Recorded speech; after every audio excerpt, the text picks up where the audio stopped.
au Sénégal, les élections territoriales où il faut juste une majorité relative pour gagner un département. Et tous les départements, n'oubliez pas, ils descendent 12 sièges.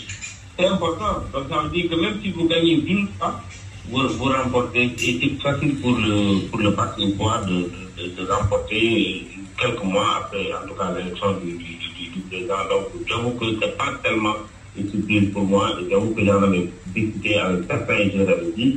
Et j'étais surpris du contraire de cette élection. Est-ce que vous êtes surpris de la même manière du score obtenu par la coalition dirigée par Macky Sall, Takku Wallu Sénégal? En toute franchise, je ne suis pas surpris. Pourquoi? Parce que d'abord, vous savez, ce n'est pas la première fois. Si vous vous rappelez, quand le président Wade a perdu l'élection en 2012, lorsqu'on est arrivé, il y avait un très grand nombre de députés du PDS, mais quand on est parti aux élections, ça a basculé. C'est la forme d'élection qui facilite, en tout cas pour le nouveau président qui arrive au pouvoir. Et n'oubliez pas aussi que Macky Sall, quand il a perdu, quand son candidat a perdu l'élection, il y a eu déjà une division de ces partisans.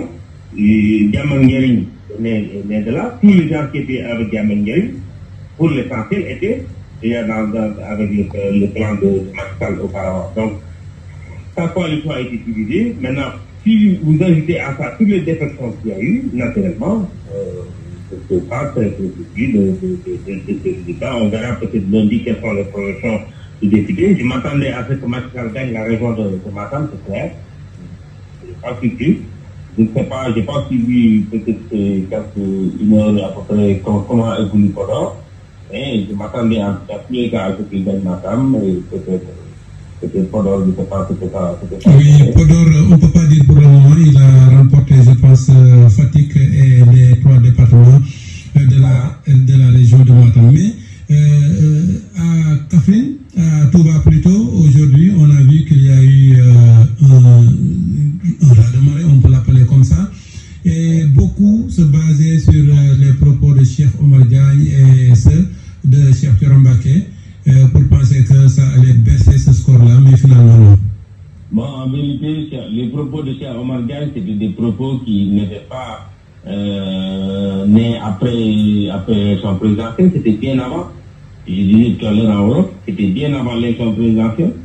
Bassirou Diomaye Faye, qu'on disait ne pas mettre les pieds à Touba, les deux événements n'ont pas empêché le président Bassirou Diomaye Faye d'avoir son meilleur résultat de cette élection dans le département de Mbacké. Il a eu 80% dans le département de Mbacké. Il n'a pas eu ailleurs dans aucun autre département.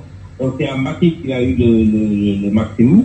Et comme j'ai dit, entre ces deux élections, bref, on ne peut pas faire argument. Je pense que peut-être entre-temps, les investissements qui sont les principales préoccupations de Touba, les engagements qu'il a pris de faire, ont peut-être rassuré les habitants de Touba qui ont encore cette fois-ci, plus l'apport je pense, de 16 maires venus le rejoindre, et ils sont venus en tout cas conforter les résultats. Et je pense d'ailleurs, au vu des tendances, donc Pastef aura un résultat supérieur à celui du président Bassirou Diomaye Faye lors de cette élection, avec cette élection législative.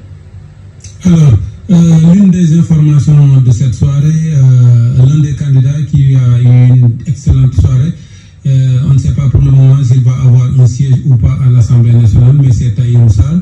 Son message semble être entendu par certains Sénégalais. Comment vous voyez le fait qu'il soit donc récompensé de sa posture nationaliste? Pour moi, en fait, c'est une surprise. En toute sincérité, je ne m'attendais pas à ça. J'ai suivi les premiers résultats, d'ailleurs. Il ne faisait pas partie de la liste des gens qui avaient 0 dans ce bureau. J'ai été surpris, en tout cas, par son résultat. Je ne sais pas s'il y aura un député ou bien s'il peut aujourd'hui avoir la faveur du plus fort et partir. En tout cas, son message est entendu. Et j'aurais bien souhaité, en tout cas, qu'il puisse aller à l'Assemblée nationale. Parce qu'il est jeune, il a tout l'avenir devant lui. Il a cru peut-être à ses idées, il les a défendus avec beaucoup de conviction. Moi, j'avoue que je le connais, on a eu à parler d'ailleurs avant la campagne. Je le félicite encore, j'avoue que pour moi, c'est lui la surprise de l'élection, qu'il aille ou non à l'Assemblée nationale. Et pour toujours analyser le taux de participation,